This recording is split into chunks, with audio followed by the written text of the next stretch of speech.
Hallo und herzlich willkommen zu digitalen Quick-Tipps von und mit Arno Burger. Heute geht es darum, wie ihr in einer Excel-Tabelle, die ihr vielleicht vor längerer Zeit erstellt habt oder die jemand anders erstellt hat, relativ schnell rausfindet, wie die Berechnungen funktionieren.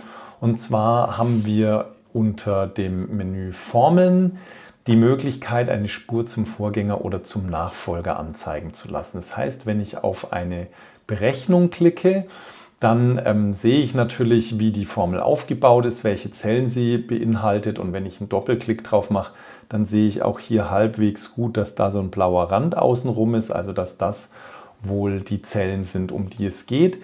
Ich finde aber, wenn wir auf den Befehl Spur zum Vorgänger klicken, dann sehen wir deutlich besser, welche Zahlen das sind. Und wenn wir dann nochmal zum Spur zum Vorgänger klicken, dann sehen wir auch, wie das Ganze aufgebaut ist. Und wenn wir dann noch schauen, Spur zum Nachfolger, dann sehen wir auch noch, wo diese Berechnung noch eingeht.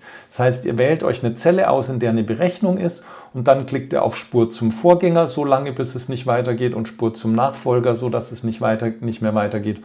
Und dann seht ihr über die Pfeile sehr gut die Struktur innerhalb dieser Berechnungen. Und wenn ihr fertig seid, dann klickt ihr auf Pfeile entfernen und dann habt ihr wieder den Ausgangszustand.